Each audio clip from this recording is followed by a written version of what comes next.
깨달았도다. 아멘. 믿음은 바라는 것들의 실상이요 보이지 않는 것들의 증거니. 히브리서 11장 1절 말씀. 아멘. 우리 같이 한번 암송해 볼까요? 시작. 믿음은 바라는 것들의 실상이요 보이지 않는 것들의 증거니. 히브리서 11장 1절 말씀. 아멘.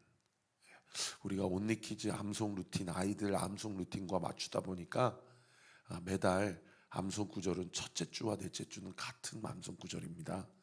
그만큼 성경의 그 신앙과 그리스도와 함께하는 삶, 동행하는 삶의 그 믿음의 원리를 관통하고 있는 중요한 본문이니까 이미 다 외우셨더라도 같은 말씀이라도요, 하나의 말씀이 우리의 혀의 꿀보다 더 달다라는 것을 이렇게 체험하고 경험할 때가 언제냐면, 뻔히 아는 말씀인데 계속 곱씹고 묵상하고, 유대인들이 그야말로 그 가축들이 그 되새김질을 하듯이 말씀을 그냥 계속 읊조리고 묵상할 때에 그 말씀의 그 에센스, 그 중심이, 그 핵심이 우리의 삶 가운데 계속 이렇게 더 체휼이 되고 또 깨달아지는 은혜가 있거든요. 여러분, 이번 한 주 히브리서 11장 1절에 이 믿음장의 첫 구절의 말씀, 여러분의 신앙생활은 믿음이 핵심입니다. 구원은 믿음이 아니고서는 구원받을 수가 없어요. 그래서 이 믿음을 이 한 문장에 너무나도 압축적으로 잘 요약을 해놓았으니, 이번 한 주 주님과 동행하시면서 하나님, 내 믿음을 믿음 위에 믿음을 더하여 주시고, 내 안에 믿음이 없으면 회개하오니 긍휼히 여겨주시고, 이 세상에서 가장 큰 믿음의 사람이 되게 해달라고 기도하세요. 24절에 보시면 이튿날, 날이 저물었으니 잠시 무두장이 시몬의 집에 같이 유숙을 하십시다. 베드로가 그 세 사람을 같이, 아마 무두장이 시몬과 함께 같이, 마치 유대인들이 손님을 대접할 때 극진히 대접하거든요. 그 이방인들을 그 베드로가 환상을 봤기 때문에 자신의 편견과 고정관념, 율법에 의하면 이방인들과 이렇게 교제하고 교통하면 그건 엄금하고 있어요. 그런데 그 불편함을 다 내려놓고 그들을 극진히 대접하고 하룻밤을 유숙하고 그 다음날이 된 겁니다. 올 때는 21시간 걸렸는데 세상에 얼마나 새벽부터 얼마나 가슴이 두근거렸겠어요. 그렇지 않겠습니까? 도대체 하나님이 나에게 이 환상을 보내주신 것은 무슨 뜻인가? 그러니까 빨리 욥바에서 가이사랴로 가고 싶었겠죠. 그리고 가이사랴에서 고넬료는 얼마나 베드로를 기다렸겠어요. 도대체 왜 천사가 갑자기 나한테 나타나서 그 욥바에 가서 그 베드로라는 사람을 데려오라고 그랬는가? 이 양쪽이 성령의 역사가 일어나니까 가는 자들도 그 발걸음이 60km나 되는데도 올 때에는 21시간 걸렸던 그 길이 그냥 하루길로 얼마나 지체 없이 간 거예요. 그리고 기다리는 사람도 그때 뭐 핸드폰이 있었겠어요? 전화기가 있었겠어요? 사람은 보내놓고 언제 올지 압니까? 그런데 오늘 본문에 보면은 그 고넬료가 그 다음 구절을 보세요. 그의 친척과 가까운 친구들을 모아 기다리렀다. 자기만 천사가 자기한테만 찾아온 거잖아요. 그런데 주변에 자기가 알고 있는 많은 사람들을 있는 힘껏 다 모은 겁니다. 여러분, 여기 안에서 우리가 무엇을 볼 수가 있어요? 고넬료의 믿음을 볼 수가 있어요. 이거는 예사로운 만남이 아니다. 우리 집안에 놀라운 하나님의 역사가 일어나겠구나 직감을 하고, 여러분, 자기가 아는 모든 지인을 다 데려온 겁니다. 그렇지 않겠어요? 그러니까 내일 모레 본문 보세요. 여러분, 언제 베드로의 설교를 듣겠어요? 그리고 이방인들의 베드로의 설교를 듣는데 하늘이 열리고 누가 임하셔요? 성령이 임하시고 방언이 터지고 성령의 역사가 일어나고 세상에 베드로가 두 눈으로 뭘 본 겁니까? 아니, 사도행전 2장에 오순절 마가다락방에 유대인들에게 성령이 임했던 역사가 이방인들 외국인들에게도 임하는 것을 베드로가 두 눈으로 똑똑히 본 거예요. 여러분 뒤집어서 생각해 보세요. 고넬료가 친구들에게 우리 집에 한번 와봐. 놀라운 일이 있을 거야. 한번 와봐. 여러분 그 친구를 보면 그 사람을 알 수 있고 그 사람을 보면 그 친구들을 알 수 있잖아요. 물론 경건한 자들, 정말 평소의 삶을 어떻게 진지한 태도와 또 하나님 앞에서의 겸손함을 가지고 살았는지 그 친구들을 보면 고넬료를 알 수 있기 때문에 그런 사람들 중심으로 왔겠지만은 또 혹시 알아요? 그 안에는 평소에 그냥 자기의 탐욕과 정욕과 자기 생각대로 살아가다가 세상에 고넬료가 인비테이션 한번 초대권을 보냈는데 그 초대권 그냥 한번 가고 싶어서 왔다가 거기서 어떤 역사가 일어난 거예요? 성령 세례를 받은 거예요. 여러분 로또 당첨한 걸 이거랑 비교할 수 있겠습니까? 에? 다음 달에 이제 우리 가을 부흥회가 있고 김관성 목사님 오시기로 했는데 여러분 주변에 있는 사람들 다 불러서 이 자리가 가득 찼으면 좋겠어요.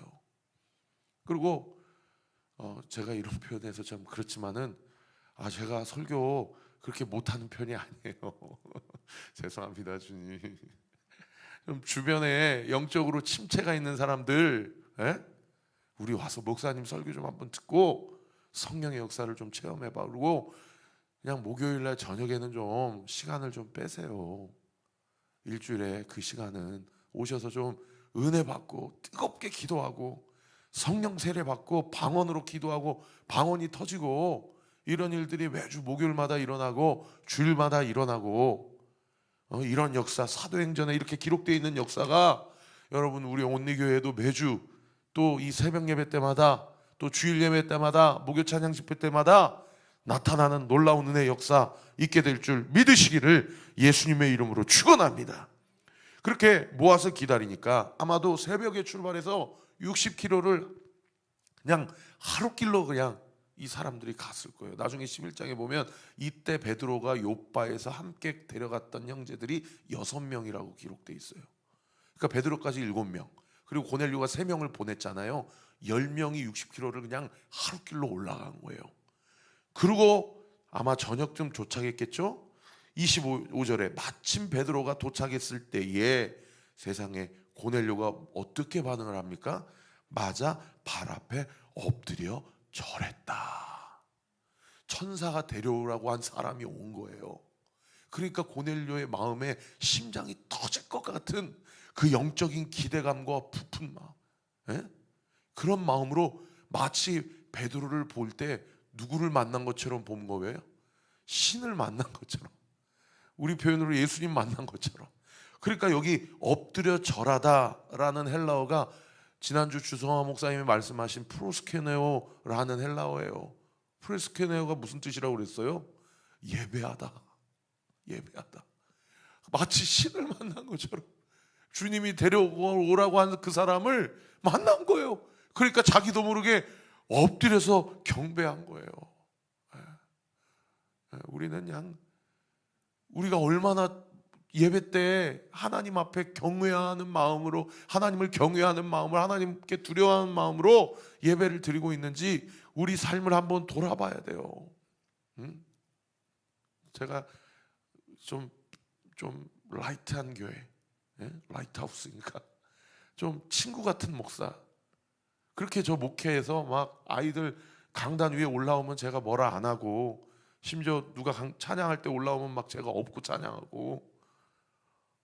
근데 어제는 설교하는데 일부 예배 때 설교하는데 아이들이 막 돌아다니는데 성도들이 아이들이 돌아다니니까 막 제 설교를 잘 듣다가 막 시선이 분산되고 이렇게 되니까 제가 설교가 자꾸 이렇게 맥이 끊어지더라고요. 그래서 이게 그게 편한 게 좋은 게 아니구나.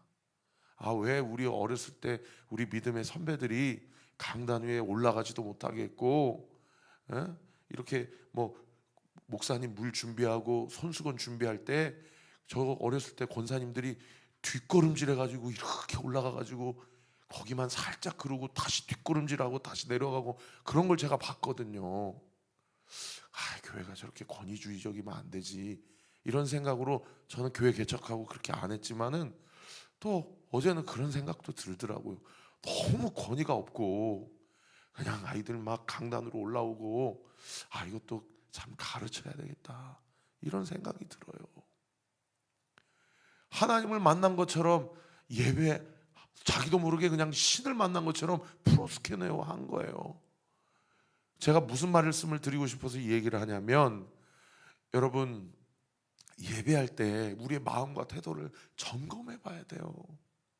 그냥 이렇게 터덜터덜 와가지고, 하나님은 오라고, 내 앞에 나오라고 할 때 절대 빈손으로 나오지 말라고 말씀하셨는데 그냥 헌금 준비도 안 하고 그냥 턱 앉아가지고 엉덩이를 의자에 붙이지도 않고 그냥 이렇게 잡아져서 그냥 잘 준비하는 것도 아니고, 혹여나 지금 내가 그렇게 그냥 말씀 듣고 하나님 제가 예배 드렸습니다 하고 가는 건 아닌가, 우리 자신의 예배에 대한 태도와 마음을 살펴봐야 돼요. 여러분, 잔소리 한다고 듣지 마시고 자기 자신 한번 예배를 점검해 보세요. 제가 사랑으로 권면합니다. 그럴 때에 베드로가 뭐라고 얘기합니까? 26절에 보십시오. 베드로가 일으켜 이르되 일어서라, 나도 사람이다. 나 그런 거 아니다. 나 신 아니다. 사람이다. 지금 뭐하니? 일어서라 라고 얘기해요. 그러면서 베드로가 뭐라고 합니까? 27절에 보십시오. 더불어 말하며 들어가 여러 사람이 모이는 것을 보고, 여기 더불어 말하며 그 집안에 들어갈 때 저는 이 베드로의 고넬료를 향한, 그 이전에는 절대 이방인과 교제하지 않았고 외국인들은 복음에 포함된 종족들이 아니야 라고 생각했던 그것을 어제 제가 설교할 때 예수님이 로마 백부장에게 그 믿음을 칭찬하셨을 때 사건을 상기하며 그 안에 회개와 회심이 일어났다고 제가 말씀드렸잖아요. 여러분, 이 즉각적인 순종이에요. 그러면서 뭐라고 얘기합니까? 28절에 유대인으로서 이방인과 교제하며 가까이 하는 것이 위법인 줄을 너희도 알거니와 하나님께서 내게 지시하사 아무도 속되다 하거나 깨끗하지 않다 하지 말라 하시기로 29절에 부름을 사양하지 아니하고 왔노라. 묻노니 무슨 일로 나를 불렀느냐? 29절 부름을 사양하지 아니하고, 여러분, 이 부분이 즉각적인 순종, 자기 안에 있는 모든 판단, 편견, 고정관념, 자기 생각을 십자가 앞에 내려놓은 거예요. 오늘 우리가 아까 찬양한 것처럼. 여러분, 하나님이 깨끗하다 하시면 깨끗한 거예요. 하나님이 속되다 해야 그게 속된 거예요. 할렐루야.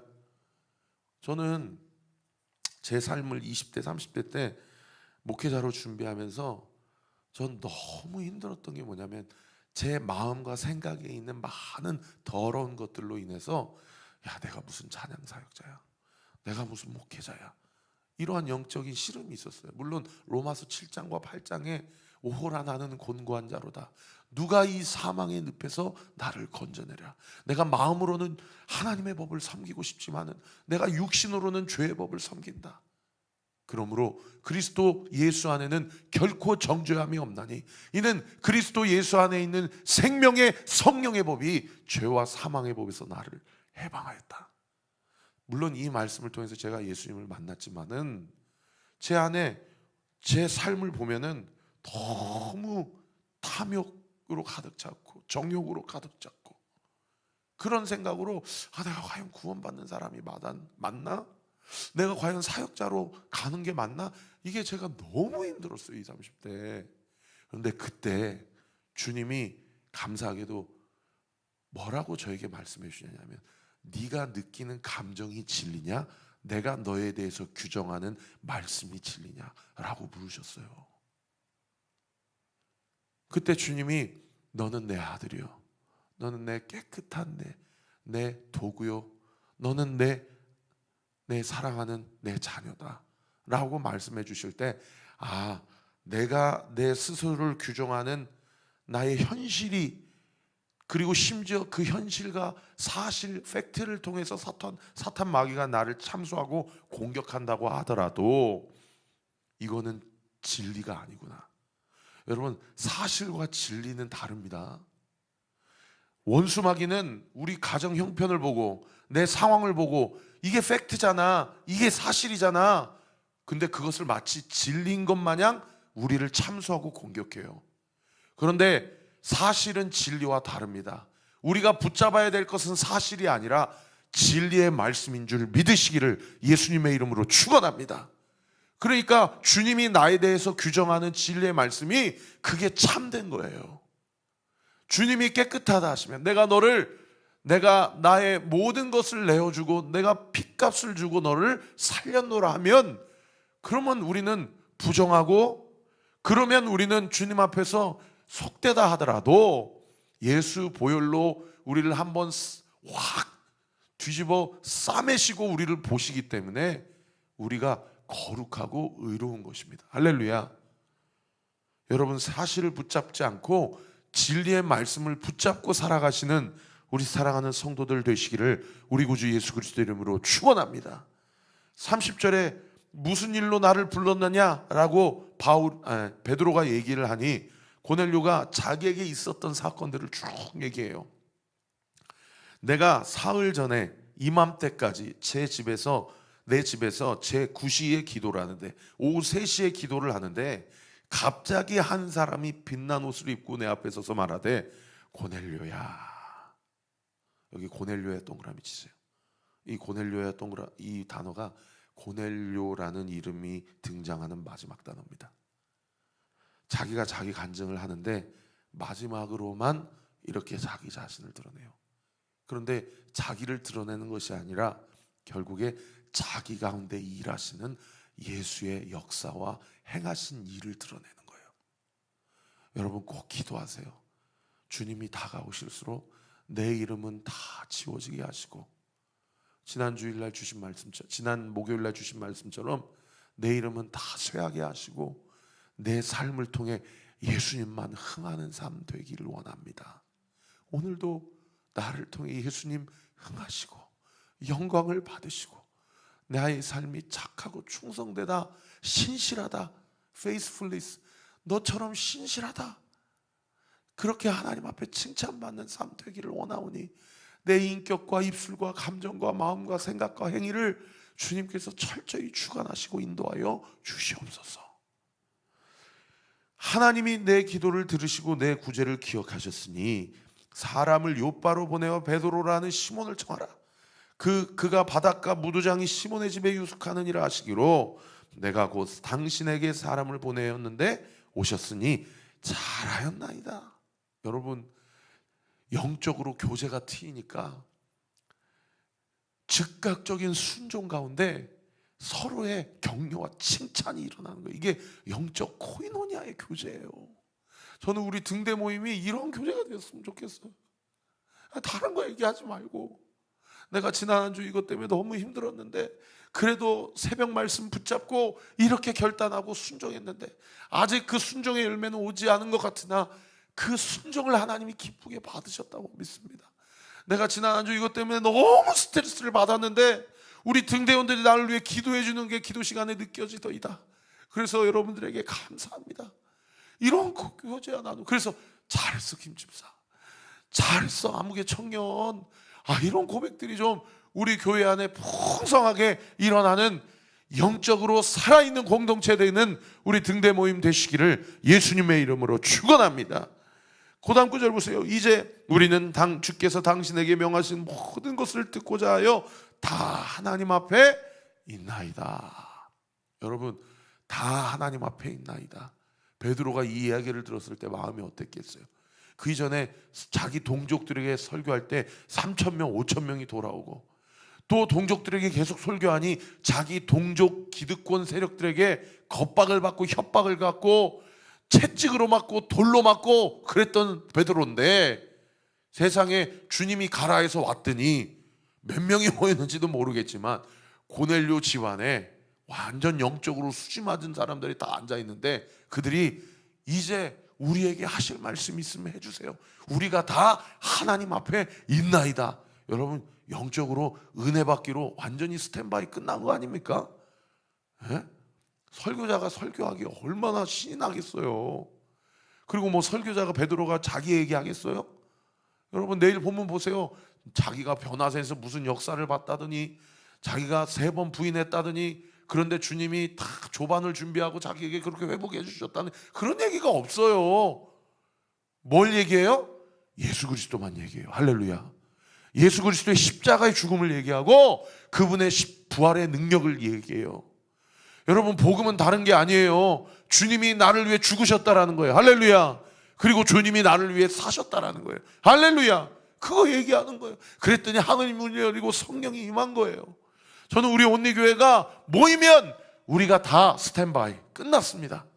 주님 말씀하옵소서, 은혜 받겠습니다. 이렇게 준비가 끝나고 하나님이 공급하시는 은혜로 충만함을 입어 성령의 세례를 받아서 이번 한 주도 나에게 주신 가정, 나에게 주신 생업, 나에게 주신 학업, 나에게 주실 모든 그 사명의 자리에서 주님이 나에게 공급하시는 영적인 용기와 지혜와 능력으로 승리하는 우리 성도들 되시기를 예수님의 이름으로 축원합니다.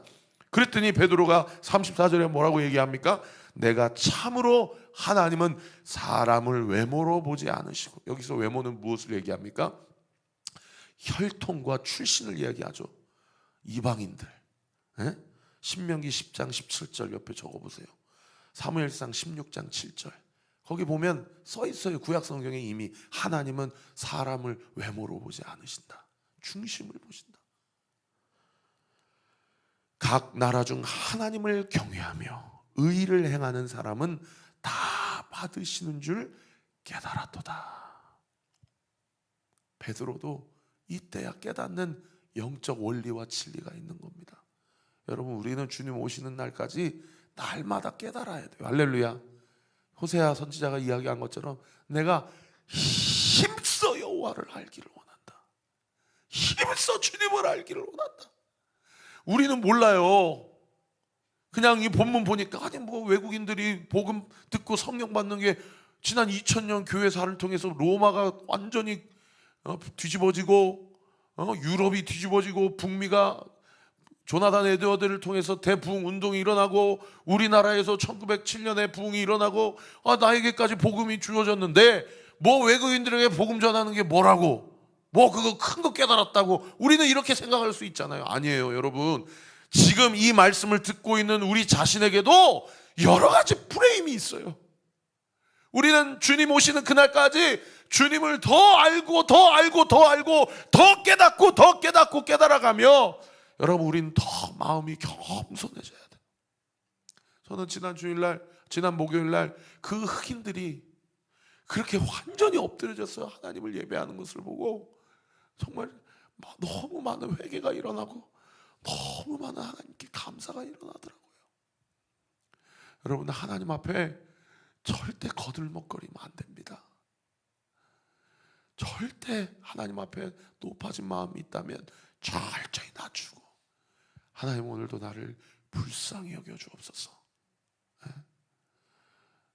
종교개혁이 일어나기 전에 수도원 공동체에서 기도의 핵심은 딱 한 가지라고 그랬어요. 그때는 그게 기독교였어요. 오해하지 말고 들으세요. 기도의 핵심은 딱 한 가지예요. 주여, 나를 불쌍히 여겨 주옵소서.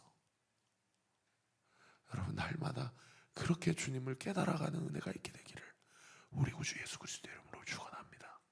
기도하겠습니다.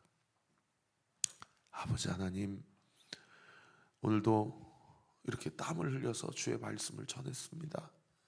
우리 사랑하는 성도들 한 사람도 이 말씀 그냥 한 귀로 듣고 한 귀로 흐르지 않게 하시고, 우리 온리 틴즈 지체들, 온리 키즈 지체들, 우리 자녀들에게도 이 설교가 들려지게 하시고, 우리 자녀들, 우리 성도들 아버지 하나님 큐티하게 해주세요.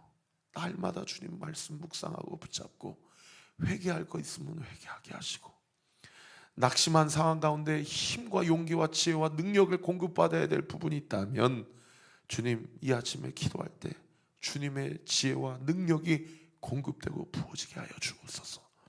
병상에 누워있는 성도들, 그래서 어제 오지 못하신 분들도 계시고, 여러 가지로 아버지 하나님 한 주 얼굴을 못 보니 기억나고 생각나는 성도들이 스쳐 지나갑니다.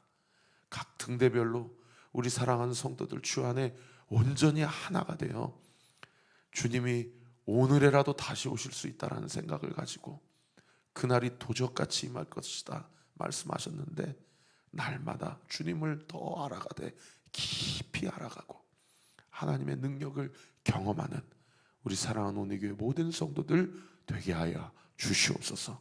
이 아침에 우리 사랑하는 성도들의 기도와 간구 예수 이름으로 명하노니 응답될 주여다, 응답될 주여다, 응답되게 될 주여다. 예수님의 이름으로 기도합니다. 아멘. 이제는 우리 구주 예수 그리스도의 은혜와 하나님의 사랑과 성령 하나님의 위로가 동충만하심이 오늘 주신 말씀을 붙잡고 오늘도 주 안에서 주님과 함께 동행하며 승리하기로 결단하는 우리 사랑하는 온리교회 모든 성도들 머리머리 위에 지금으로부터 영원토록 함께 하시기를 간절히 축원하옵나이다. 아멘.